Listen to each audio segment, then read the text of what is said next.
नमस्कार, news point में आप सभी का स्वागत करता हूं, इस्तकबाल करता हूं। मैं हूं राजीव। तो बिहार में सियासी घमासान जारी है। पप्पू यादव जो कि पूर्व सांसद हैं और जन अधिकार पार्टी के मुखिया हैं, उनको गिरफ्तार कर लिया गया है। गिरफ्तार करने का जो कारण बताया गया है वो ये है कि कोरोना महामारी के इस दौर में कोरोना प्रोटोकॉल का पालन उन्होंने नहीं किया और इसलिए अब उन्हें गिरफ्तार किया जा रहा है। पप्पू यादव, आपको याद होगा कि 4 दिन पहले उन्होंने राजीव प्रताप रूढ़ी जो सांसद हैं सारण से और पूर्व केंद्रीय मंत्री भी रहे हैं, उनको उन्होंने एक्सपोज किया था। दरअसल सांसद निधि से ये जो आप फोटो भी देख रहे हैं, एम्बुलेंस जो खरीदी गई थी, इस एम्बुलेंस को उन्होंने एक्सपोज किया था।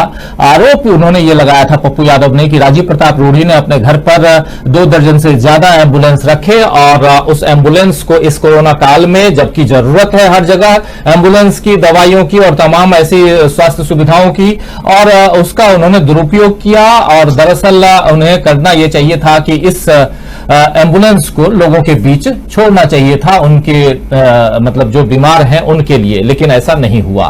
तो जब बात यह आई कि एम्बुलेंस के लिए ड्राइवर नहीं है, तो पप्पू यादव जो हैं वो गए, ड्राइवर लेकर के भी आए। उन्होंने प्रेस कॉन्फ्रेंस की, प्रेस कॉन्फ्रेंस भी हमने दिखाई थी आपको, और उसमें उन्होंने दिखाया कि हाँ, हमारे पास इतने ड्राइवर हैं और आप चाहें तो हम ड्राइवर दे सकते हैं। ये देख लीजिए, ये विजुअल्स आप देख रहे हैं प्रेस कॉन्फ्रेंस की। इसके बाद में सियासी घमासान इस कदर परवान चढ़ा कि अब इन्हें गिरफ्तार कर लिया गया। दरअसल गिरफ्तार किन्हें करना चाहिए था? गिरफ्तार करना चाहिए था राजीव प्रताप रूढ़ी को। उनके ऊपर केस होना चाहिए था कि उन्होंने कोरोना प्रोटोकॉल का पालन नहीं किया, लेकिन यहां बातें कुछ और हुई और इस वक्त अब गिरफ्तार हो चुके हैं पप्पू यादव। और गिरफ्तारी से पहले जब वो गिरफ्तार होकर जा रहे थे तो उन्होंने मीडिया से क्या कुछ कहा है, वो चलिए सुन लेते हैं, उसके बाद आगे बढ़ते हैं। जरा सुनाइए पप्पू यादव को। से पूछे ना, तो हम क्या बोल सकते हैं?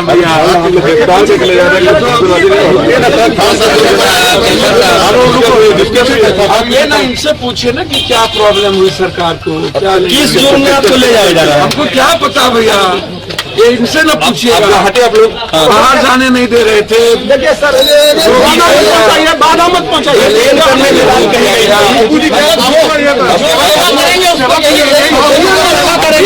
लोगों को बचाएंगे उसका ये प्रतिफल है। आपको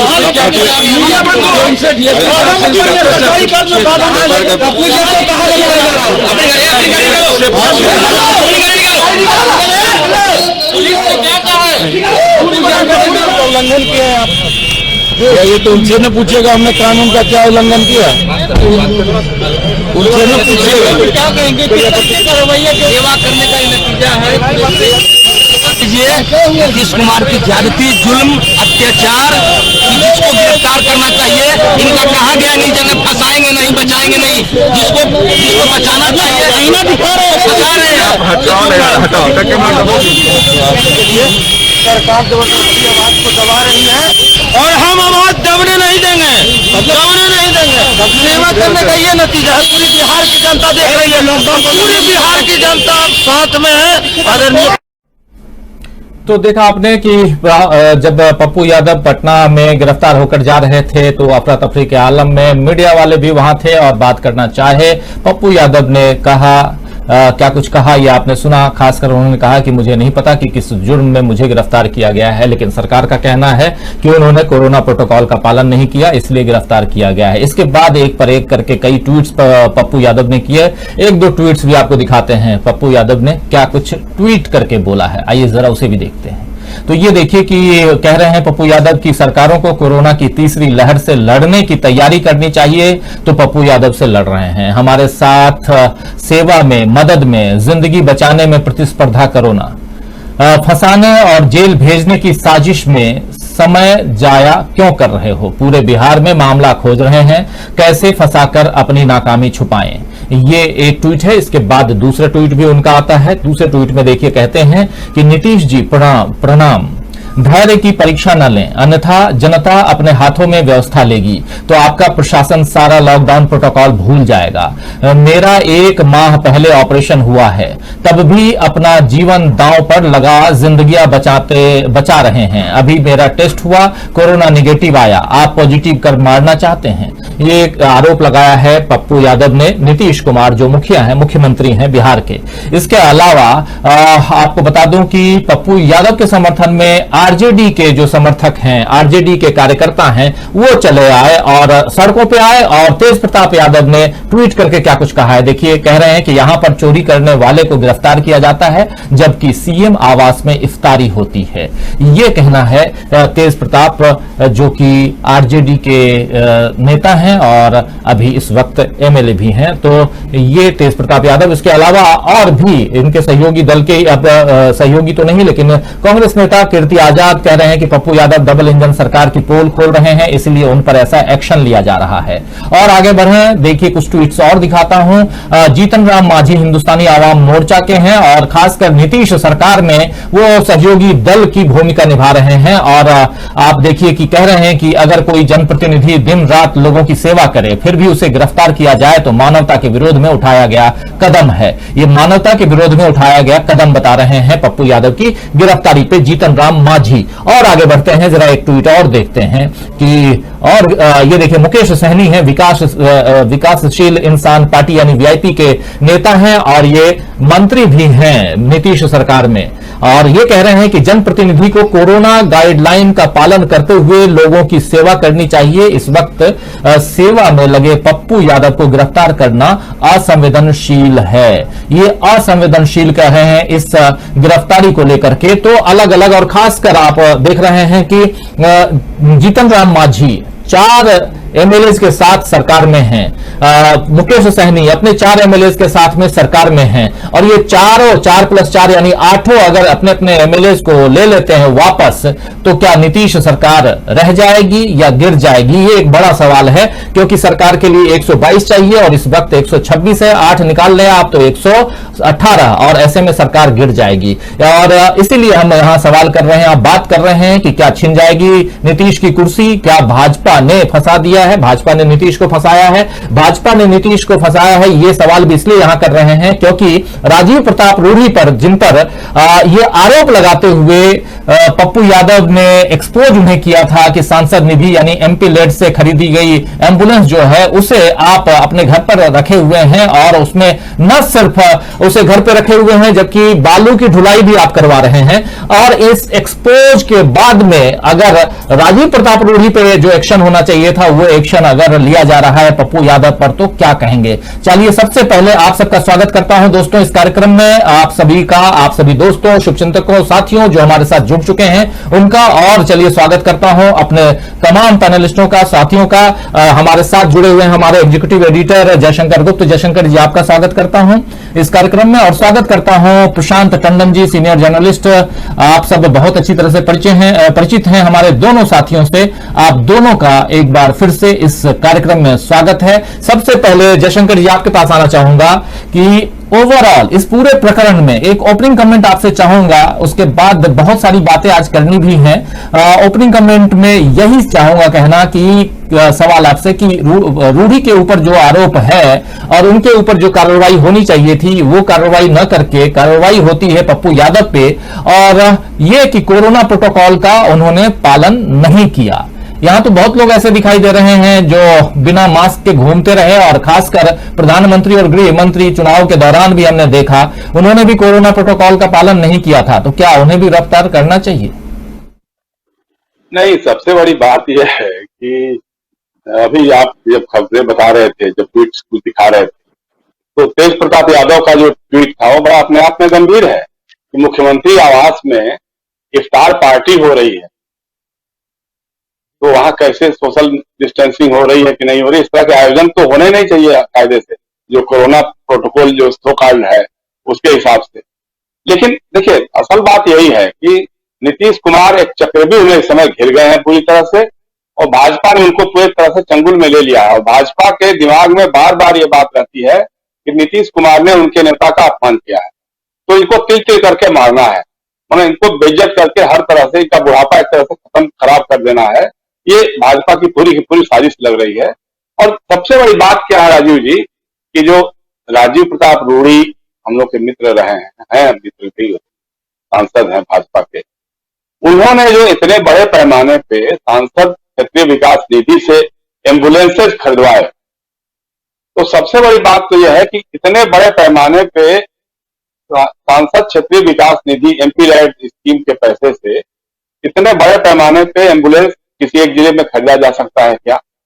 ये जांच का विषय है। इसको मेरे ख्याल से अगर अपोजिशन वाले इशू बनाएंगे तो ये लोकसभा अध्यक्ष के पास जाना चाहिए मामला, और वो बना करके उस पर अपना नाम लिखा करके अपने घर के पास जो है उसको डंप करके रखवाना, और ये लॉजिक देना, तर्क देना कि साहब वो ड्राइवर नहीं थे इसलिए ये डंप पड़ी हुई थी, और किसको किसको उन्होंने कभी किसी को दे दिया, कभी किसी को दे दिया, और पता नहीं उसमें कितना सच है कितना गलत है। लेकिन पप्पू यादव ने एक वीडियो वायरल किया था जिसमें रेत की धुलाई हो रही थी एम्बुलेंस गाड़ी में।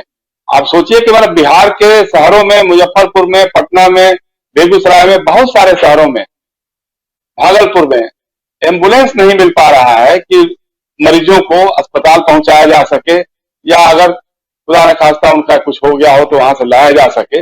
ये हालत हो गई है।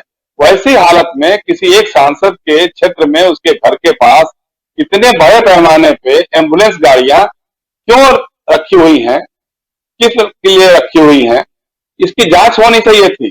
कायदे से नीतीश कुमार को तो इसकी जांच करानी चाहिए थी और पप्पू यादव को सम्मानित करना चाहिए था। देखिए, पप्पू यादव के साथ बहुत सारे राजनीतिक मामलों में हम लोगों की असहमति रही है। उनका जो अराजक नेतृत्व रहा है, अराजकता की राजनीति रही है, वो पूर्णिया के पूर्व सांसद अजीत सरकार के हत्या में उनका नाम जुड़ा रहा है। बहुत सारी और भी बातें हैं जिसको लेकर के बहुत लोग नहीं पसंद करते हैं। लेकिन जिस तरह से इस आदमी ने बिहार में पिछली बार जब बाढ़ आई थी तो पानी के अंदर घुस करके लोगों को मदद पहुंचाया पैसा ला करके, या बीच में जो अस्पतालों में जो दुर्दशा हो रही थी और बदमाशी बेईमानियां हो रही थी उसको घुस करके स्टिंग किया, उसका ये किया और मरीजों को लाभ पहुंचवाया।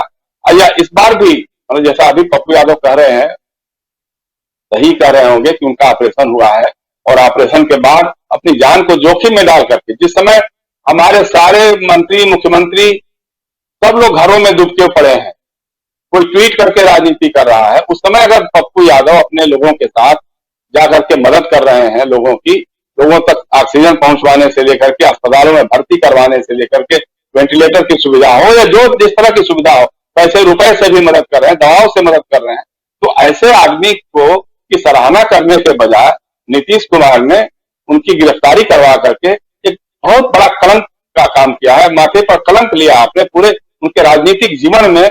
हमको लगता है कि इससे बड़ा कलंक का टीका, और कलंक के टीके तो उनके ऊपर लगते ही रहे हैं जब से वो भाजपा के साथ जुड़े हैं, आरएसएस के साथ जुड़े हैं, जिसके लिए कहते थे कि मर जाऊंगा, मिट जाऊंगा, फिर इनसे के साथ हाथ नहीं मिलाऊंगा। उनके साथ सरकार साझा करके तो उन्होंने अपना राजनीतिक जीवन कलंकित किया ही किया है। लेकिन ये जो है कलंक का ऐसा टीका है जिसको बहुत आसानी से मिटा नहीं पाएंगे। और राजनीति की बात जो है जिस तरह से देखिए, मतलब क्या कहा जाए, बिहार और उत्तर प्रदेश के गाजीपुर और बक्सर के जिले इस बात के लिए लड़ रहे हैं कि साहब लाशें हमारी नहीं है आपकी हैं, वो कह रहे हैं हमारी नहीं आपकी हैं। लाशें बह रही हैं, गंगा में फेंक दी जा रही हैं।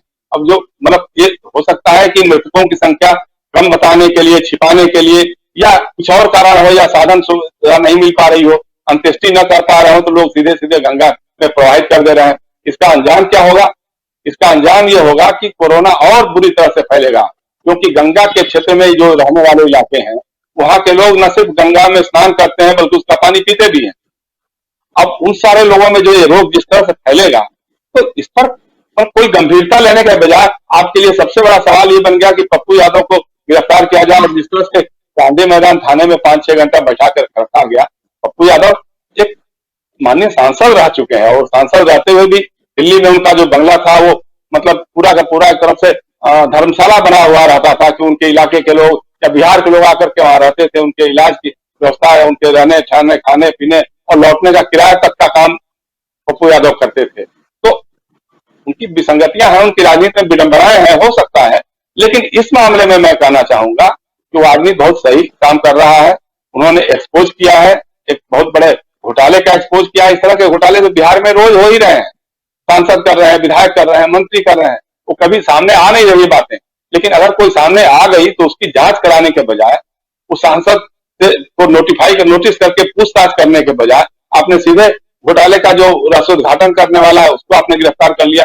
इससे शर्मनाक बात मुझे नहीं लगता कि बिहार की राजनीति में और कुछ हो। बिल्कुल सही कह रहे हैं जयशंकर जी। और सीधे प्रशांत टंडन जी सीनियर जर्नलिस्ट हमारे साथ बने हुए हैं। प्रशांत जी, आपसे जानना चाहूंगा ओवरऑल इस गिरफ्तारी को लेकर, पप्पू यादव की गिरफ्तारी को लेकर आपका क्या कहना है? और जबकि राजीव प्रताप रूढ़ी पे जो केस दर्ज होना चाहिए था, अब एक दूसरा केस ये कि कोरोना प्रोटोकॉल का पालन पप्पू यादव ने नहीं किया, और अब पप्पू यादव सुबह सुबह गिरफ्तार कर लिए गए। 5-6 घंटे तक पटना के गांधी मैदान थाने में उनको रखा गया और उन्हें ये कह सकते हैं कि एक तरह से परेशान करने की कोशिश जरूर हो रही है सरकार के द्वारा। देखिए, इससे बड़ी मिसाल जो है अंधेर नगरी और चौपट राजा की नहीं मिल सकती है। दूसरा बात यह कि इसको आप देखिए कि नीतीश कुमार तो अब एज ए पॉलिटिशियन एक राजनीतिक के तौर पर खत्म हो चुके हैं। वो एक प्यादे हैं बीजेपी के और बीजेपी के रहमो करम पे हैं कि उन्होंने मुख्यमंत्री बने रहने के लिए सारे कॉम्प्रोमाइज किए, जिसको जयशंकर जी बता रहे थे, लेकिन अब उनका कोई वजूद नहीं है। तो और इसको अगर आप नेशनल लेवल पे आप देखिएगा, निश्चित तौर पे ये पप्पू यादव की गिरफ्तारी का मामला राजीव प्रताप रूढ़ी के एम्बुलेंस कांड से दिल्ली से आया होगा संदेश इनके पास कि इनको गिरफ्तार करना। केवल पप्पू यादव को ही नहीं, आम आदमी पार्टी के जो क्या नाम है उनका, दिलीप पांडे के पास भी दिल्ली पुलिस गई कि साहब आप लोगों की मदद क्यों कर रहे हैं, स्पेशल सेल चली गई। तो ये सीबीआई स्पेशल सेल ये सब लगेगा। देखिए, 2-3 दिन से खबरें ऐसी आ रही थी कि एक बड़ा कोई प्लान बन रहा है इमेज मेकओवर का, यानी अभी कोरोना से लड़ने का प्लान अभी भी नहीं है। अभी तक ये बंगाल में राजनीति कर रहे थे, अब ये आए हैं तो अब इनको इमेज की चिंता है मोदी साहब को कि इमेज बड़ी खराब हो रही है। इतनी शमशान घाट दिखाए जा रहे हैं, लाशें तैर रही हैं, रोज कोरोना के बढ़ने की स्थिति खबरें आ रही हैं, ऑक्सीजन मिल नहीं रहा है, अस्पताल के बेड नहीं, अफरा तफरी है, वैक्सीनेशन हो नहीं पा रहा है। और उसके बाद राजीव प्रताप रूढ़ी जैसे कांड आ जाए, लखनऊ में बीजेपी के सांसद से जुड़े हुए लोग, वो थाईलैंड से कोई एक कॉलगर्ल लेकर आए, वो मर गए, ये बड़ा कंट्रोवर्शियल मामला है। उसमें भी तो कुल मिला के पूरा जो देखिए, दूसरे खेमे से क्या खबर आ रही, पप्पू यादव मदद कर रहे हैं, दिलीप पांडे मदद कर रहे हैं, वो कांग्रेस के जो युवा कांग्रेस के अध्यक्ष है बीवी वो मदद कर रहे हैं। तो सारे तो इनके तरफ से खबरें आ रही है वो उल्टी आ रही हैं। एक तो जिम्मेदारी है, सरकार है, वो जिम्मेदारी निभा नहीं पा रहे हैं, प्लस इनकी तरफ से कोई इनिशिएटिव भी नहीं है ना इनके एमपी की तरफ से। दिल्ली में देख लीजिए, दिल्ली में इनका कौन सा एमपी दिखाई दे रहा है।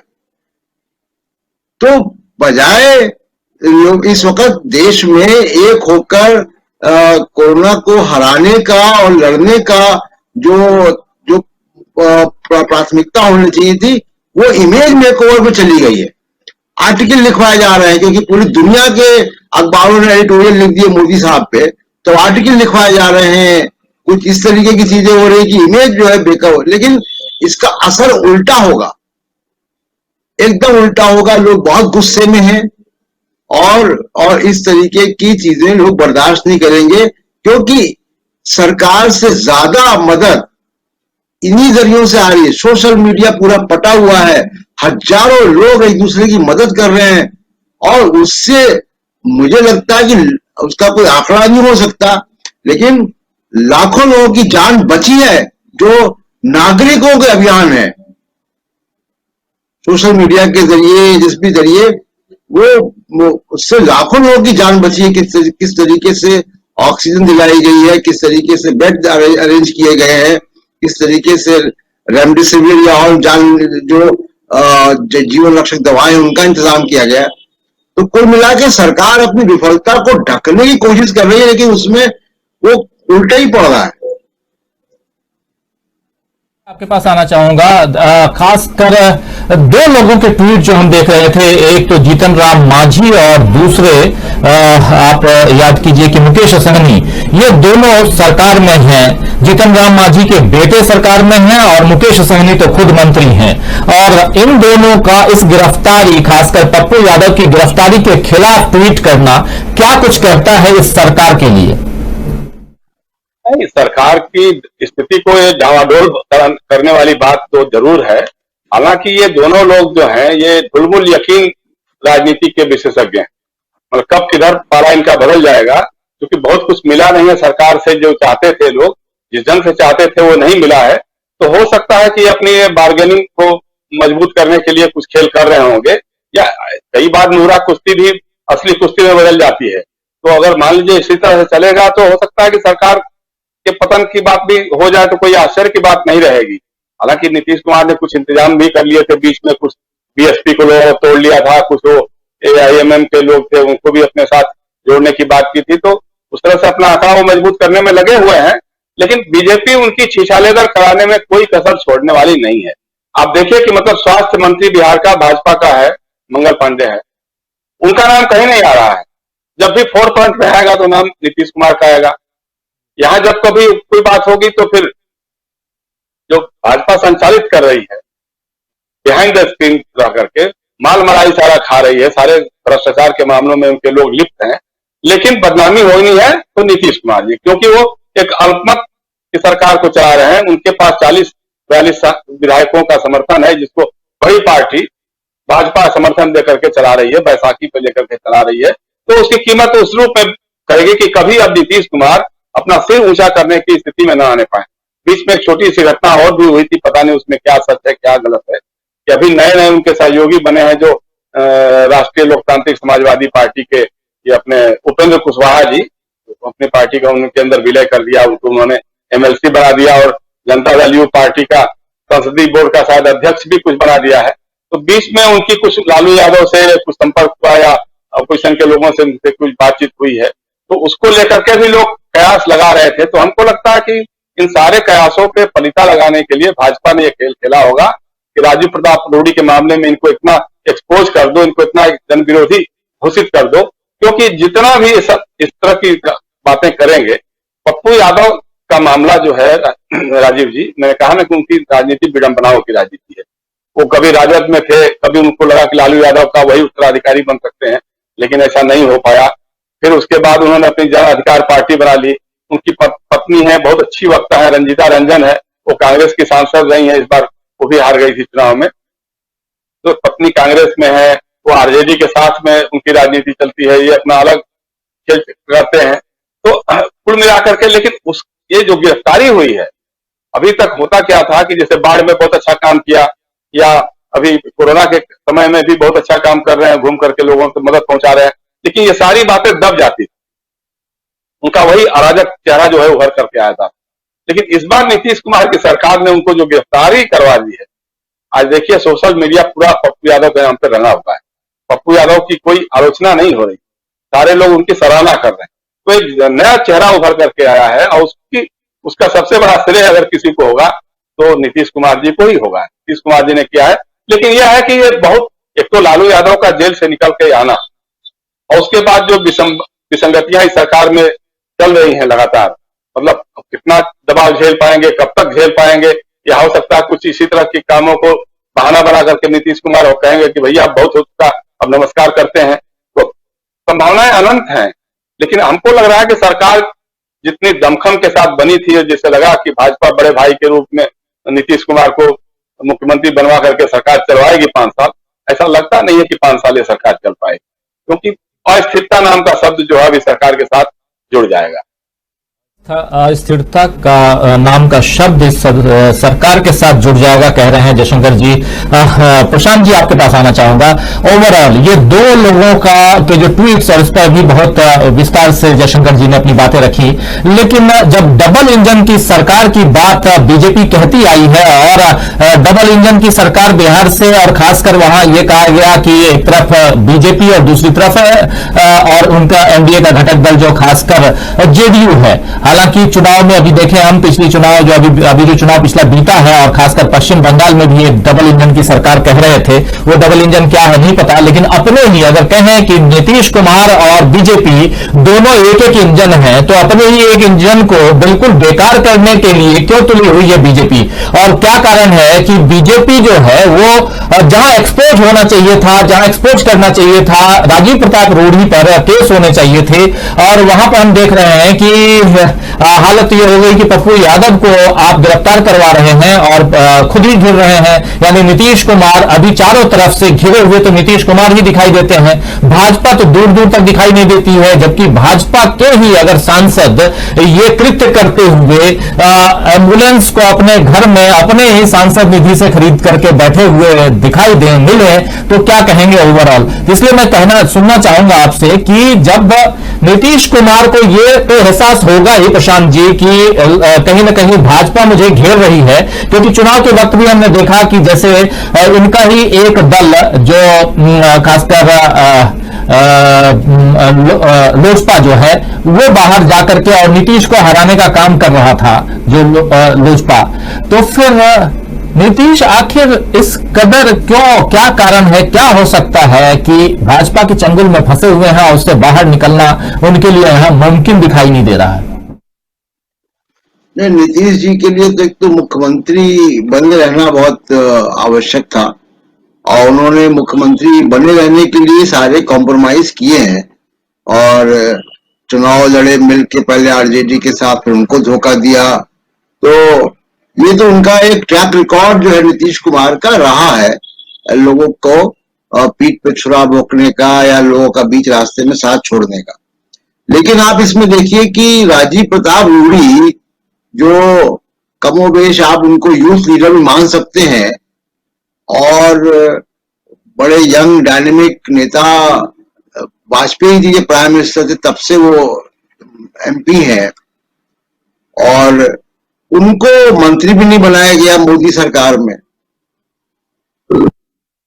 तो ऐसा नहीं कि राजीव प्रताप रूढ़ी कोई बड़े हॉट फेवरेट हैं मोदी और अमित शाह के, लेकिन क्योंकि वो बीजेपी के साथ जुड़े हुए हैं और क्योंकि ये मामला उजागर हो गया तो उनका बचाव करना जो है वो लाजमी हो गया था।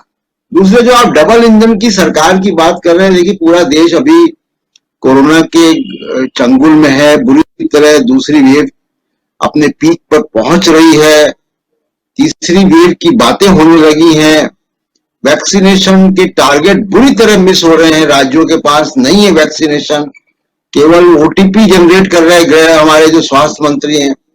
ऐसी स्थिति में इस तरीके की पॉलिटिक्स करना, इस तरीके की हरकतें करना, ये दर्शाता है कि सरकार का, न नीतीश सरकार का, न केंद्र सरकार का कोई मंशा है इसको बहुत ज्यादा इस पे इंटरवीन करने की सिचुएशन में। जो भी कुछ हो रहा है, देखिए कि जो ऑक्सीजन की बात आई तो सुप्रीम कोर्ट ने कमेटी बनाई ना, सरकार ने तो कोई कमेटी नहीं बनाई ना ऑक्सीजन के लिए। सरकार तो सुप्रीम कोर्ट में आकर ये कहती रही कि दिल्ली को ज्यादा मिल रही ऑक्सीजन, इतनी नहीं देंगे। जब हाईकोर्ट ने कंटेम्प्ट करने की बात की तो मजबूरी में जाके दिल्ली को उतना उन्होंने कोटा दिया। तो प्रायोरिटी जो है वो पॉलिटिक्स ही है। और इस वक्त जैसे मैंने पहले कहा था कि बहुत बड़ी क्राइसिस, मोदी साहब की पूरे 7 साल गए वो प्रचार में गए, प्रचार का मौका नहीं मिल रहा। अभी आप देखिए कि एक विज्ञापन भी आ गया मन की बात का। तो अब उस मन की बात में भी जिस आरोप पे पप्पू यादव गए अंदर, मैं कहूंगा कि प्रधानमंत्री का एक विज्ञापन आया जिसमें कि वो मास्क की जगह गमछा उन्होंने मुंह पे लगाया हुआ है। मुझे कोई बता दे कि कौन डॉक्टर कहेगा कि गमछा जो है वो लगाया जा सकता है मास्क की जगह।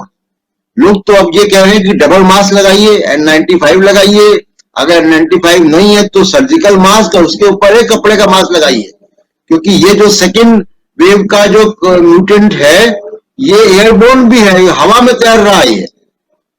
तो ऐसे जो उल्लंघन है वो तो कई स्तर पे हो रहे हैं, लेकिन ये वक्त पॉलिटिक्स का बिल्कुल नहीं है, सबको साथ में लेकर चलना चाहिए। नड्डा साहब सोनिया गांधी को चिट्ठी लिख रहे हैं कि राहुल गांधी काम नहीं करने दे रहा है। भाई राहुल गांधी कैसे नहीं काम करने दे रहा? वो तो आपको रोज बता रहा है कि क्या करना चाहिए। राहुल गांधी ने ही पहले ट्वीट किया कि वैक्सीन बाहर से मंगाओ, तब आप मंगा रहे तो क्या कैसे रोक रहा है काम को? तो ये जो पूरा इनका जो पूरा चिंता और फिक्र है वो इमेज की फिक्र है कि विदेशी अखबार क्या लिख रहे हैं, मीडिया क्या लिख रहा है, सोशल मीडिया पे क्या चल रहा है। भाई अब लाशें अगर 100 लाशें अगर नदी पे दिखाई देंगी तो उसकी तस्वीरें आएंगी ना मीडिया में, और आपके ऊपर सवाल भी खड़े होंगे।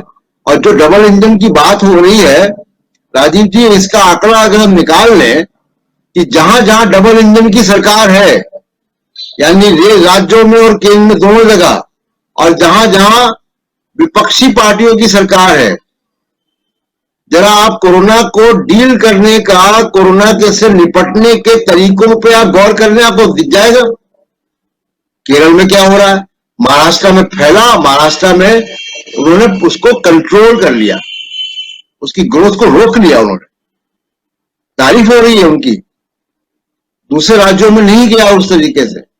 तो जहां जहां डबल इंजन की सरकार तो कहर है, और ये तो लोगों को सोचना पड़ेगा।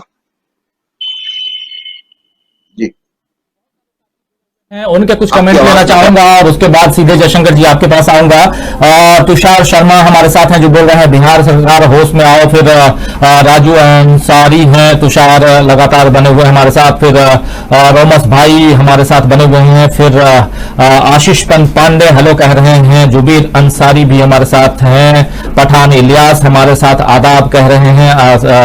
आलामे इस्लाम वीर हमारे साथ हैं। फिर इसके अलावा सिराज अंसारी भी हमारे साथ। राहुल गांधी जिंदाबाद हैंडल भी हमारे साथ में है जो सीधे जुड़े हुए हैं सऊदी अरबिया से हमारे साथ।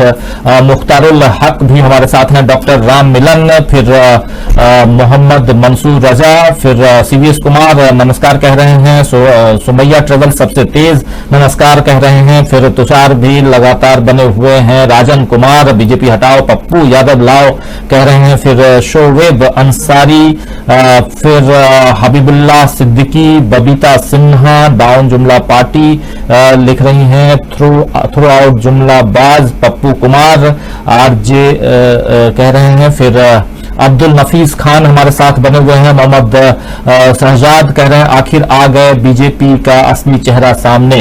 अमरजीत कुमार भी हमारे साथ। अब्दुल नफीस खान हमारे साथ बने हुए। पंकज सिंह चौहान कह रहे हैं कुर्सी के लिए वो अपने बाप की अर्थी पर नहीं गए थे, तुम्हारी अर्थी से उसको क्या फर्क पड़ेगा।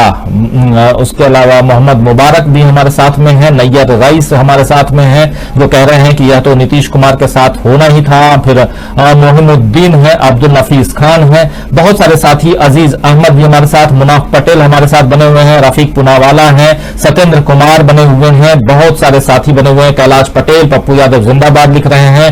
तंजीम कुनसांग हमारे साथ। पप्पू यादव रियल हीरो कह रहे हैं। मदीना का मुसाफिर भी है। और सोमवीर सिंह बने हुए हैं। मनोज यादव भी बने हुए हैं। मोदी रोजगार 2 हैंडल भी है। तैयब अंसारी भी हमारे साथ। फिर हसनैन हमारे साथ में है। नीतीश सरकार होश में आओ कह रहे हैं। दिवांकर कुमार भारती भी है। पप्पू यादव को रिहा होना चाहिए लिख रहे हैं। फिर महबूब सबीर भी हमारे साथ में है। तमाम बहुत सारे साथी हैं हमारे साथ जुड़े हुए हैं। आप लोग जुड़े रहिए। सुशीला कुमारी पप्पू यादव को छोड़ दिया जाए लिख रहे हैं। फिर घनश्याम लिमाड़िया जयशंकर जी नमस्कार कह रहे हैं। फिर हेमंत भट्ट भी है हमारे साथ। अपोजिशन कमजोर हो तो सत्ता अहंकारी हो जाती है इनका लिखना है। मिस्टर सलमान भी हैं। कांग्रेस पार्टी जिंदाबाद लिखना है इनका। फिर राजकुमार भी हैं हमारे साथ में। बहुत सारे साथी लगातार कमेंट कर रहे हैं। असलम चिश्ती भी हमारे साथ में है जो कह रहे हैं पप्पू यादव उन राजनेताओं में से एक हैं जो इस महामारी में सबकी मदद करते हैं, ये बीजेपी को नागवार लग रहा है। स्वपन चोपड़ा हमारे साथ में है। फिर घनश्याम लिमाड़िया, दयाशंकर शर्मा, पप्पू यादव हीरो है कह रहे हैं। शंकर यादव भी हैं जो कह रहे हैं कि नीतीश फिर रिजाइन करें, राशिद आलम भी हैं। तमाम साथी आप लोग हमारे साथ बने हुए हैं, अपने कमेंट लिखिए और आपके विचारों को भी हम रखेंगे। हमारे साथ जुड़े हुए हमारे खास दो मेहमान, हमारे एग्जीक्यूटिव एडिटर जयशंकर गुप्ता और सीनियर जर्नलिस्ट हमारे दोस्त प्रशांत टंडन जी हमारे साथ बने हुए हैं। जयशंकर जी, आपके पास सीधा आना चाहूंगा। जब कोरोना प्रोटोकॉल की बात होती है जयशंकर जी, और उस प्रोटोकॉल के अंतर्गत अगर पप्पू यादव को गिरफ्तार किया जाता है तो एक सवाल यह उठता है कि पिछले 2 महीने से लगातार हम लोगों ने देखा, और उस वक्त भी कोरोना प्रोटोकॉल इस देश में लागू था, जब प्रधानमंत्री नरेंद्र मोदी बिना, अभी थोड़ा सा इंगित इन्होंने किया भी प्रशांत टंडन जी ने कि गमछा लगाए हुए मन की बात में आए थे। एक बार उन्होंने देश को भी संबोधित किया था गमछा लगा करके, मुझे याद होता है पिछले दफा कोरोना जो पहली लहर थी तब। तो अब तो बिना गमछा, बिना मास्क के प्रधानमंत्री भी और गृह मंत्री भी और उनके कई सारे नुमाइंदे, और हमने जेपी नड्डा को भी देखा था, ये तमाम लोग, उसके अलावा आज असम के जो मुख्यमंत्री बन गए हैं हिमंता बिस्वा शर्मा, वो भी बिना मास्क के घूमते हुए नजर आए थे। लेकिन इन लोगों के ऊपर किसी भी प्रकार की कार्रवाई नहीं, पप्पू यादव पर ही कार्रवाई क्यों, ये एक बड़ा सवाल उठता है और इस पर बात तो होनी ही चाहिए। क्योंकि 2 गज की दूरी रखने की जो बात कर रहे थे आप, उस समय तो आपको साफ दिखा कि 2 गज की दूरियां जो है आप वो मिटा रहे थे, आपको भीड़ बहुत पसंद आ रही थी। लेकिन आपके ऊपर क्या उस समय कोरोना प्रोटोकॉल लागू नहीं था? जब आपसे चुनाव आयोग के ऊपर यह आरोप लगाया जाता है और खासकर मद्रास हाईकोर्ट अगर बोलता है कि आपके ऊपर क्यों नहीं मर्डर का केस चले, तो आपको चुनाव आयोग को भी हम यहां मैं लेना चाहता हूं, तो आप सीधे जाते हैं सुप्रीम कोर्ट और कहते हैं कि इस ढंग की बयानबाजी ठीक नहीं है।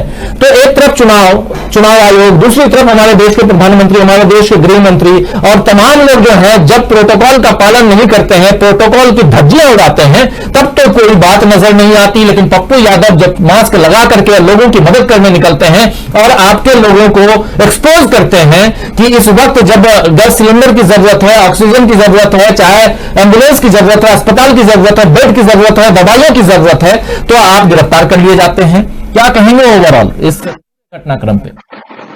नहीं, वो तो सही है। जिस तरह से अमित शाह जी या मोदी जी पश्चिम बंगाल में चुनावी रैलियां कर रहे थे, लाख लाख लोगों की भीड़, भाड़े की ही भीड़ अब तो साबित हो रही है वो, क्योंकि उसके हिसाब से सीटें तो आपको मिली नहीं, लेकिन जितनी बड़ी रैलियां कर रहे थे, यात्राएं कर रहे थे, क्या उसको बोलते हैं जो सड़कों पे गाड़ियों का लेकर के जो घूमते हैं लोग, ये सारा कर रहे थे।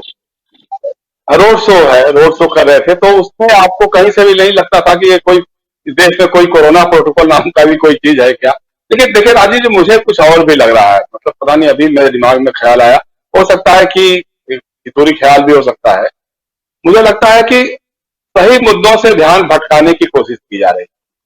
अब आज हम पूरे दिन मीडिया, इलेक्ट्रॉनिक मीडिया से लेकर के ट्विटर, फेसबुक, सब पप्पू यादव पे उलझा हुआ है। पप्पू यादव के लिए जो बड़ी घटनाएं हैं, कई जो लाशें तैर रही हैं नदियों में, उससे बड़ी बात कि जो दिल्ली में इंडिया गेट से लेकर के विजय चौक तक पूरा का पूरा जो खोद दिया गया, ऐसे समय में जबकि इस देश में लोग तड़प रहे हैं, मर रहे हैं ऑक्सीजन के अभाव में, अस्पताल के अभाव में, बेड के अभाव में, टीका नहीं लग पा रहा है, रेमडेसिविर नाम का कोई इंजेक्शन है वो नहीं लग पा रहा है, ऐसे समय में जबकि लॉकडाउन है दिल्ली में, पूरी तरह से लॉकडाउन है, मेट्रो रेल को बंद कर दिया गया है, हमारे प्रधानमंत्री की जिद पर नई संसद बनाने का काम हो रहा है, सेंट्रल विस्टा बन रहा है, 26,000 करोड़ रुपए खर्च करके बन रहा है, ये सारा कुछ हो रहा है। उसमें प्रधानमंत्री का शाही महल भी होगा, मतलब एक तो 3 मूर्ति मार्ग था जहां पे नेहरू जी रहते थे, बाद में रेस कोर्स पे चला गया, सफदरजंग रोड पे इंदिरा गांधी जी रहती थी, अब एक अकबर रोड, एक सफदरजंग रोड को मिला करके उस बंगले में रहती थी, चलो उनका स्मारक बन गया। फिर 7 रेस कोर्ट रोड हो गया, बहुत बड़ा बंगला, 2-3 बंगलों को मिला करके एक बंगला बनाया गया, उसका नाम लोक कल्याण भवन रख दिया आपने, अपने हिसाब से सारा उसकी तोड़ फोड़ करके उसका वास्तु और क्या क्या जो तैयार करके सब आपने बनाया उसको। अब ये भी नाकाफी लग रहा है, उसके जगह पे आप एक नया आलिशान शाही बंगला बनवा रहे हैं उस सेंट्रल विस्टा में, जिसमें सुरंग भी होगी और वो सुरंग पार्लियामेंट तक जाएगी। कुछ लोग कह रहे हैं कि वो सुरंग जो है वहां से एयरपोर्ट तक भी जा सकती है, क्या क्या होगा भगवान जाने। लेकिन ये सवाल दुनिया भर में, ये जो लाशें जल रही हैं, चिताएं जल रही हैं, उसके बीच में जो नई संसद और सेंट्रल विस्टा की तस्वीरें उभर करके सामने आने लगी थी और दुनिया भर से सवाल होने लगा था कि जब इस देश को टीके की जरूरत है, जब इस देश ने भीख मांगना शुरू कर दिया, भूटान जैसे देश से हमको मदद आ रही है, पाकिस्तान हमको मदद करने को कर रहा है, छोटे छोटे देश, बांग्लादेश जो है दवाएं और कंसंट्रेटर्स भेज रहा है, उस समय इस देश का प्रधानमंत्री एक नई संसद, एक सेंट्रल विस्टा बना रहा। उस सेंट्रल विस्टा में राजीव जी आपको बताऊं मैं, जवाहर भवन है जिसमें 5-6 साल पहले ही उसका इनॉग्रेशन हुआ था। बहुत शानदार बिल्डिंग है जिसमें हमारे देश का विदेश मंत्रालय है। बता रहे हैं लोग कि उसको भी टूटने वाला है। इतने ऐतिहासिक पेड़ थे जो राजपथ पे जो झांकी निकलती थी 26 जनवरी की, वो पूरा आज देखिएगा जैसे लग रहा कि एकदम ये हो गया है। वहां पे जो मजदूरों से काम लिया जा रहा है, जबकि पूरे दिल्ली में 1 महीना होने को आ गया, लॉकडाउन चल रहा है, लेकिन वहां पे सारे मजदूरों से काम कराया जा रहा है। कोई सोशल डिस्टेंसिंग, कोई मास्किंग, कोई किसी चीज का कोई ध्यान नहीं है। क्या उन मजदूरों की जान है कि नहीं है, उसका कोई महत्व है कि नहीं है? तो ये सारी चीजें जब आने लग गई, विदेशी मीडिया इस पर अटैक करने लगा, जब बताने लगा कि सुपर स्प्रेडर हमारे प्रधानमंत्री को कहने लगा, तो कहीं ना कहीं छोटी छोटी बातें, कभी पप्पू यादव का मामला उठा दिया, कभी वो पश्चिम बंगाल की हिंसा बहुत बड़ी खबर हो गई। अब जगत प्रकाश नड्डा ने जो पूरे देश भर में राष्ट्रीय आह्वान कर दिया था पश्चिम बंगाल की सो कॉल्ड वायलेंस के खिलाफ, ये धरना प्रदर्शन करने का, वो कौन से कोरोना प्रोटोकॉल के तहत था? वो कैसे आपने भीड़ जमा करने दिया लोगों को? कहां गई आपकी सोशल डिस्टेंसिंग, जो नारेबाजी वगैरह हुई? तो इस तरह की चीजें मतलब कहीं ना कहीं से। दूसरी बात यह है, ये एक पप्पू यादव की बात कर रहे थे, अभी हम लोग बात हो रही थी, मुंबई में रेमडेसिविर का इंजेक्शन किसके घर पकड़ा गया? उसके घर जब पुलिस ने छापा डाला, पकड़ा, पता लगा कि भाजपा के जो पूर्व मुख्यमंत्री थे देवेंद्र फडणवीस, आधी रात को उसको बचाने के लिए कोतवाली में पहुंच गए, वहां पर थाने पहुंच गए। यहाँ पे दिल्ली में जो नवनीत कालरा है, जो खान चाचा के नाम से ये रेस्टोरेंट चलाता है खान मार्केट में, जो मोदी जी को बड़ा प्रिय है खान मार्केट, वो खान मार्केट गैंग कुछ कुछ बोलते रहते हैं। तो उस गैंग का जो सदस्य है, जो खान चाचा रेस्टोरेंट का मालिक है नवनीत कालरा, वो हमारे गौतम गंभीर के साथ उसकी तस्वीर थी। राजीव प्रताप रूडी भी उसके दोस्त हैं, उन दोस्तों में उनका भी नाम है। बाकी और बहुत सारे क्रिकेटर्स हैं, अन्य दलों के लोग भी हैं, लेकिन वो है गौतम गंभीर ने सार्वजनिक रूप से बयान दिया था और ट्विटर पे ट्वीट किया था कि जिसको भी रेमडेसिविर और ये फेबी फ्लू और कौन कौन दवाएं चाहिए, ऑक्सीजन चाहिए, वो हमारे प्रीत बिहार के ऑफिस में आकर के वो अपना पुर्जा लेकर के आए और मुफ्त में लेकर के जाए। किस हैसियत से आपने रखा था? इस तरह की तमाम चीजें आप पूरे देश में देखिएगा कि आपदा को अवसर में बदलने का काम इन भाजपाइयों ने किया है, लेकिन उस पर कहीं कोई चर्चा नहीं होगी। चर्चा होगी पप्पू यादव पे। पप्पू यादव पैसे जमा करके अपने पास से लेकर के, जैसे भी हो लोगों से मांग करके, झूम करके अगर मदद कर रहा है तो उसके ऊपर एक्शन होगा, उसको कहा जाएगा कि ये कोरोना प्रोटोकॉल का उल्लंघन कर रहे हैं। राजीव जी, आपने एक सवाल और पूछा था बीच में, प्रशांत से पूछा था कि नीतीश कुमार की मजबूरी क्या है कि क्यों इस सरकार के साथ जुटे हुए हैं। मैंने आपसे कहा कि देखिए, एक तो बुढ़ापे में उनका सत्ता लिप्सा एक कारण तो हो ही सकता है कि भाई सत्ता रूढ़ रहे हैं, सत्ता के साथ उनका एक रिश्ता बन गया है, उसको छोड़ना कोई भी चाहता नहीं। लेकिन इसके अलावे भी, क्योंकि सत्ता लिप्सा तो उनकी ऐसे भी पूरी हो सकती थी कि अगर वो चाहें, 1 मिनट के लिए भी चाहें, तो कांग्रेस आरजेडी गठबंधन के साथ आ जाए, सरकार बना सकते हैं, वो सरकार चला सकते हैं। वो एक क्षण था कि लोगों ने ऑफर भी किया था, लेकिन इस पर भी नहीं आ रहे हैं। तो कहीं ना कहीं उनकी कोई एक कमजोर नस है, चाहे वो सृजन घोटाले वाली नस हो या कुछ और मामला हो, कोई ना कोई एक नस जरूर है जो अमित शाह जी के हाथ में, गृह मंत्रालय, सीबीआई और ईडी के हाथ में कहीं ना कहीं वो कोई नस है, जिस नस को दबाते हैं तो नीतीश कुमार जी का सारा वो क्रांति और वो सांप्रदायिकता के विरोध में, फांसीवाद के विरोध में, इस जन्म में हाथ नहीं मिलाऊंगा जैसी सारी बातें एकदम अचानक जो है वो भूल जाते हैं गजनी स्टाइल में, और फिर वो बीजेपी के साथ खड़े हो जाते हैं। तो कहीं ना कहीं कुछ तो एक मजबूरी है, जिस मजबूरी के चलते उन्होंने अपने धर्मनिरपेक्ष मूल्यों से समझौता किया, उसकी कीमत पे समझौता किया, अपनी समाजवादी राजनीति के साथ समझौता किया, अपने बुढ़ापे को उन्होंने नष्ट किया, इस तरह से राजनीतिक तौर पर नष्ट किया। उनके सारे मित्र आज उलाहना दे रहे हैं, कह रहे हैं कि आप क्या कर रहे हैं आप, और पूरे बिहार में लग ही नहीं रहा कि कहीं कुछ काम हो रहा है, कहीं कोई सरकार काम कर रही है। कोरोना के मारे लोग मर रहे हैं, लाशें, चिताओं को जलाने के लिए स्मशान में जगह नहीं मिल रही है, लकड़ी नहीं मिल रही है। किसी ने कहा कि हमने अपने पेड़ से काट करके जो लकड़ी रखी थी किसी और काम के लिए उससे हमको अपनी घर की चिता जलानी पड़ रही है। मगर ये स्थिति आ गई है। तो कहने का मतलब यह है कि पहली बात तो यह है कि पप्पू यादव की गिरफ्तारी पूरी तरह से अवैध है, गलत है, उसका कोई कारण नहीं बनता है। लेकिन उसको जिस ढंग से तूल देने की बात हो रही है, तो कहीं ना कहीं प्रधानमंत्री की जो छवि पे चोट लगी है, जैसा अभी प्रशांत भी कह रहे थे, वो राष्ट्रीय स्तर पर भी अब मजबूरी में लोग करने लगे हैं।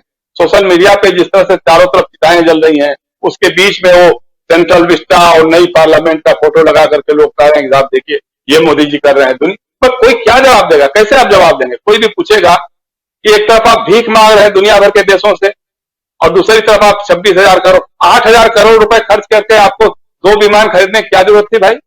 इसके पहले भी आप लगातार दुनिया के इतने देशों में गए, आपके पास विमान तो था, उस विमान में कोई आज तक कोई तकनीकी खराबी आ गई हो, कहीं कुछ प्रॉब्लम हो गई हो, उसकी सुरक्षा को कोई खतरा हो गया। अब कौन आपको मिसाइल से मारने जा रहा है भाई? मिसाइल रोधी विमान और क्या क्या करके 8,000 करोड़ रुपए में 2 विमान आपने खरीदा। जिस समय लोगों को टीके की जरूरत थी, जिस समय लोगों को दवाओं की जरूरत थी, जिस समय लोगों को अस्पताल और बेड की जरूरत थी, वेंटिलेटर्स की जरूरत थी, आप तो 2 विमान खरीदने में 8,000 करोड़ रुपए खर्च कर दिया। नई संसद बनाने में, ये सेंट्रल विस्टा बनाने में। अब इन सवालों के जब जवाब पूछ रहे हैं लोग, बहुत सारे भक्त भी जो अंधभक्त हो गए थे, अब वो भी थोड़ा सा परख करके कह रहे हैं कि नहीं ये बात तो गलत हो रही है, बात तो गलत हो रही है। जो हमारे घर का भी आदमी मर गया, हमारे घर के लोग भी शिकार हो गए, कोरोना के शिकार हो गए और घूम रहे थे। मैंने भाजपा के 4-4, 5-5 एमएलए उत्तर प्रदेश में मर गए। राजीव जी क्या बात कर रहे हैं? और इसी तरह का कानून यहाँ जैसे हाईकोर्ट ने जब तमाचा मारा, तो क्या हमारे उत्तर प्रदेश के मुख्यमंत्री ने कहा कि जो कोई अगर सोशल मीडिया पे, ट्विटर पे कोई मदद मांगेगा ऑक्सीजन के लिए या अस्पताल बेड के लिए, उसके खिलाफ कार्रवाई की जाएगी। उसके खिलाफ भी मुकदमा कर लिया। वो तो जब हाईकोर्ट ने फिर तमाचा मारा तब उसको फिर विड्रॉ किया। मतलब किसी हालत में आप रहने ही नहीं देना चाहते हैं अपने नागरिकों को, उनके हाल पे छोड़ दिया आपने। जब थोड़ा सा कोरोना में ढील हुआ तो आप भाई लूटने में लग गए दुनिया भर में कि साहब मोदी जी के नेतृत्व में लड़ी गई लड़ाई और जीत लिया और पूरी दुनिया विश्वगुरु बनने जा रहे थे। आज प्रधानमंत्री गायब है। हमारे गृह मंत्री पिछले कई दिनों से, जब से पश्चिम बंगाल का चुनाव संपन्न हुआ है, मुझे लगता है जो नतीजे आए हैं उसके बाद से उनका कोई सार्वजनिक रूप से उनको कहीं देखा नहीं गया है। किसी कार्यक्रम में, किसी ट्विटर पे उनकी कोई ताजा तस्वीर भी नहीं दिखाई दे रही है। तो वजह क्या है? तो कहीं ना कहीं कुछ है, कुछ ना कुछ कहीं पक रहा है, अंदर खाने कुछ ऐसा चल रहा है जो हमारे देश का मीडिया, हमारे देश की सरकार, हमारा सिस्टम बताने को तैयार नहीं है।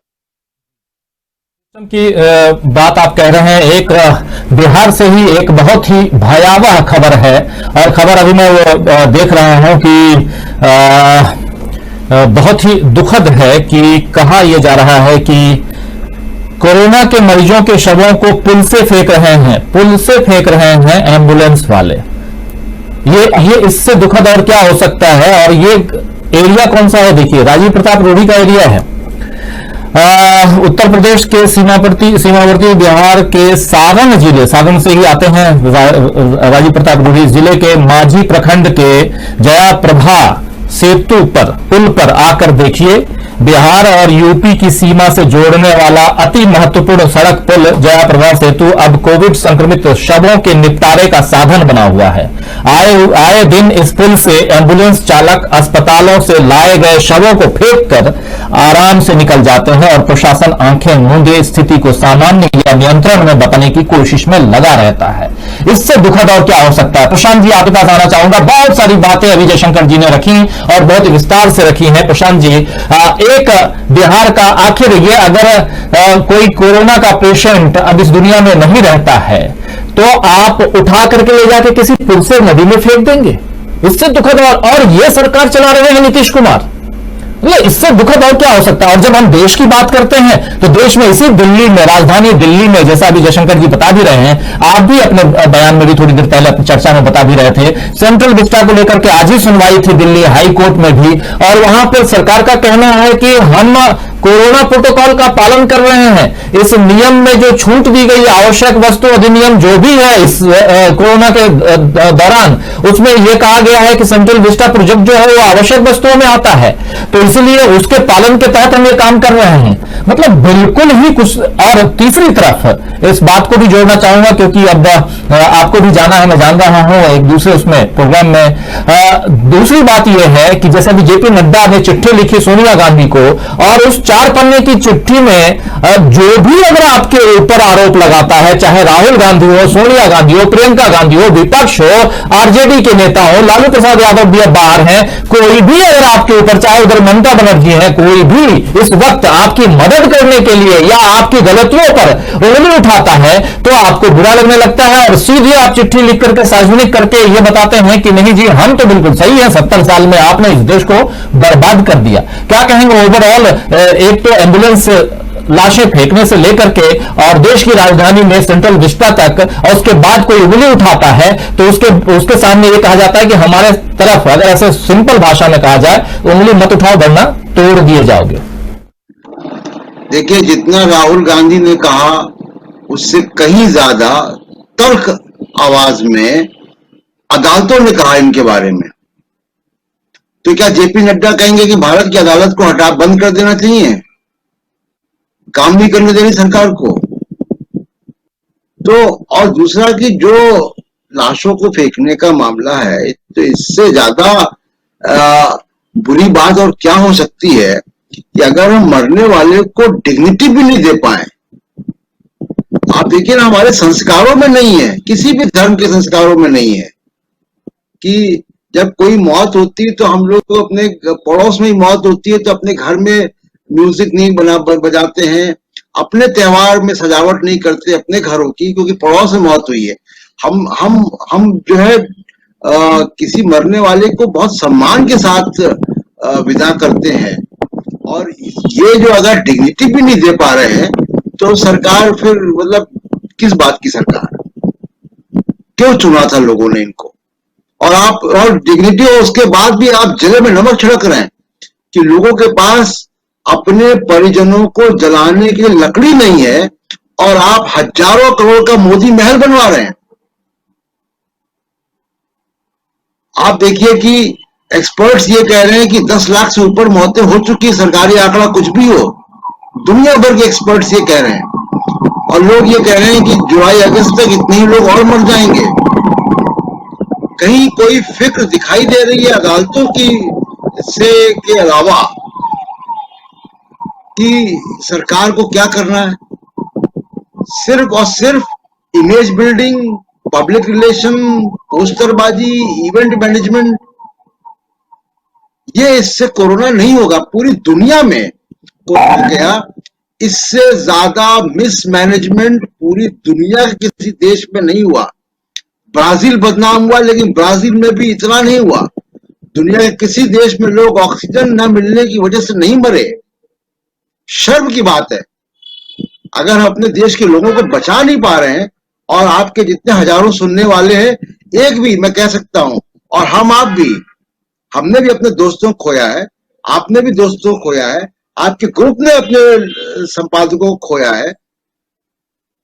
कोई एक भी व्यक्ति नहीं जिसने कि अपना कोई परिजन ना खोया हो, कोरोना, परिवार का सदस्य या कोई अच्छा दोस्त। और ऐसे माहौल में आप राजनीति कर रहे हैं, आप गिरफ्तारियां कर रहे हैं, आप पोस्टरबाजी कर रहे हैं, आप इमेज बिल्डिंग काम कर रहे हैं। इसका मतलब है कि आपको संवेदनहीन है। आप कहीं से आ गए हैं बाहर से इस देश पे सत्ता और कब्जा और पैसा और सब पे कब्जा करने के लिए, लेकिन आपकी संवेदना इस देश के लोगों के साथ नहीं है। अगर संवेदना होती तो कम से कम आप मरने वाले की डिग्निटी के लिए तो कम से कम इंतजाम करते। वो भी इंतजाम नहीं कर पा रहे हैं आप।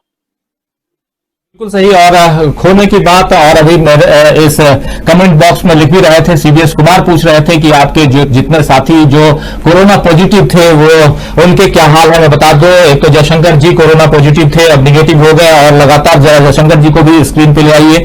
लगातार लगभग महीने भर के बाद में वो अब जयशंकर जी बिल्कुल स्वस्थ हैं और हम सबके बीच में हैं, आप देख रहे हैं। लेकिन दुखद खबर ये है दोस्तों, हम जयशंकर जी के हमेशा स्वस्थ रहने की कामना करते हैं।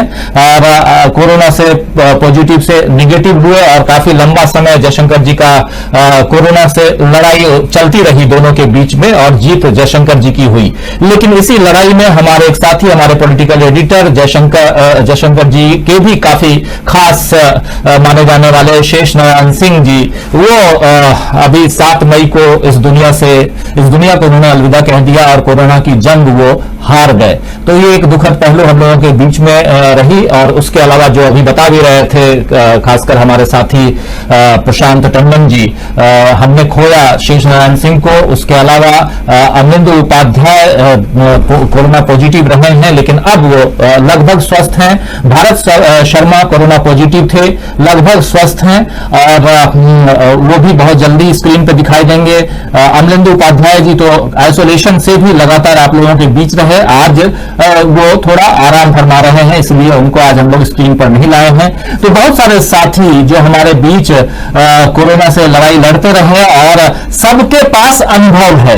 अगर कोई कोरोना पॉजिटिव नहीं हुआ तो उसके पास भी अनुभव है, क्योंकि उसका परिजन कोई ना कोई पॉजिटिव रहा है।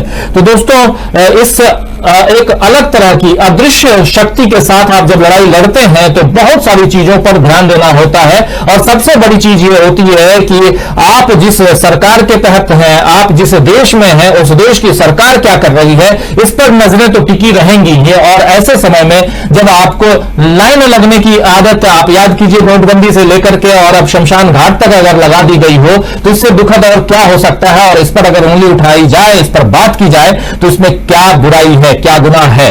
बहुत सारे साथी जुड़े हुए हैं और वो कह भी रहे हैं, सुरेश कुमार कह रहे हैं, जी हाँ, शेष नारायण जी का दुखद निधन हुआ। मोहम्मद हसन शेख भी हमारे साथ में है, शमशाद खान भी है, सीमा खातून, सर अल्लाह करे करम, अल्लाह के करम से मैं कोरोना से नहीं डरती। बिल्कुल मत डरिए सीमा जी। असलम चिश्ती भी हैं, शेषनारायण जी मेरे पसंदीदा सहाफी थे, बिल्कुल हम सबके थे। खान सोहराब हैं जो कह रहे हैं कि राजीव जी बहुत ही अच्छा पत्रकार हैं, आपको सलाम, आपको भी सलाम करता है। अयूब अली भी हमारे साथ में है बने हुए। मोहम्मद कलाम भी हैं। रफीक पुनावाला कह रहे हैं कि पप्पू यादव को गिरफ्तार करना एक बहाना है। पप्पू यादव ने बीजेपी की पोल खोल दी, वह बीजेपी को बर्दाश्त नहीं हो रहा है, इसलिए प्रोटोकॉल का बहाना करके गिरफ्तार किया गया है। डॉक्टर राम मिलन कह रहे हैं पप्पू यादव को रिहा करो। असलम चिश्ती कह रहे हैं आने वाले समय में दिल्ली वो दार्शनिक स्थान बन जाएगा जिसे देखने सारे संसार के लोग आएंगे। यह इमारत उस समय बनी जब लाखों लोग दवाई अस्पताल की कमी के उनसे मर रहे थे, बिल्कुल मारे गए। ये एक अलग शहादत की लड़ाई चल रही है और इस शहादत के ऊपर अगर इमारत रखी जा रही हो तो इससे दुखद और क्या बात हो सकती है।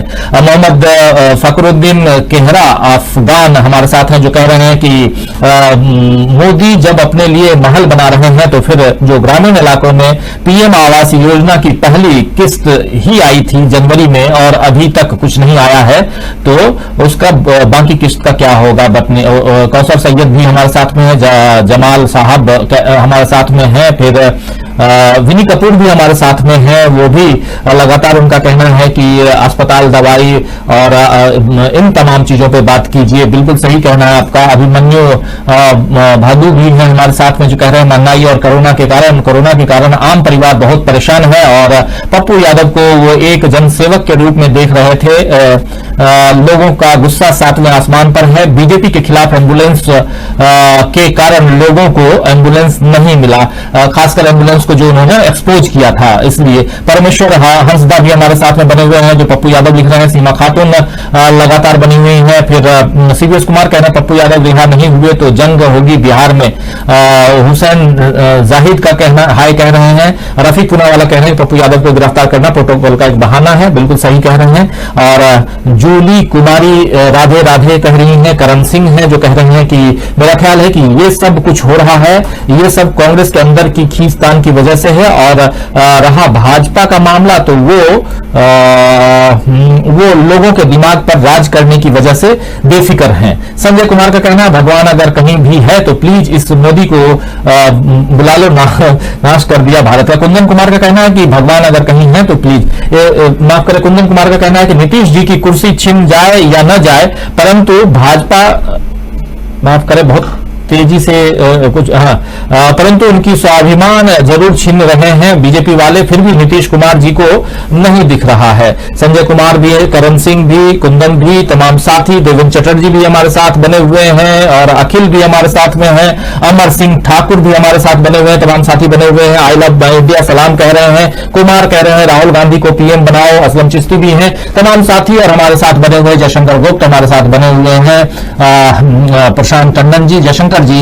एक आखिरी चलते चलते आपसे कमेंट चाहूंगा, और लगातार आप बने रहे और आप खुद कोरोना से लड़ करके बाहर निकल के आए हैं, और इन परिस्थितियों में जब हम आप किसी चीज से दो चार हो लिए रहते हैं, उसके बाद उन अनुभवों को जब हम अपने ढंग से, कहा जाता है ना कि जब तक मार खुद को नहीं पड़ती है तब तक चोट का एहसास नहीं होता है, और बात मार की हो चाहे बात प्यार की हो, जब तक आपको कोई प्यार न करे तो पता ही नहीं चलता कि प्यार क्या है, और उसी तरह जब मार न पड़े तो खास बात यही आपसे पूछना चाहूंगा कि इस दौर में जबकि देश में हाहाकार मचा हुआ है, और वैसे में इस सरकार की अगर बहुत बातें हम लोग करते रहे हैं जयशंकर जी, और कितनी बात करें, रोज मैं अपने साथियों को, दोस्तों को बोलता भी हूं जयशंकर जी की कितनी बातें, और जब घूम फिर करके हम अपनी सरकार की ही खिंचाई करते हैं, लेकिन इस वक्त जब भूतपूर्व प्रधानमंत्री चिट्ठी लिखते हैं, यानी मनमोहन सिंह चिट्ठी लिखते हैं, तो उसका जवाब पीएम नहीं देते हैं, उसका जवाब देते हैं स्वास्थ्य मंत्री।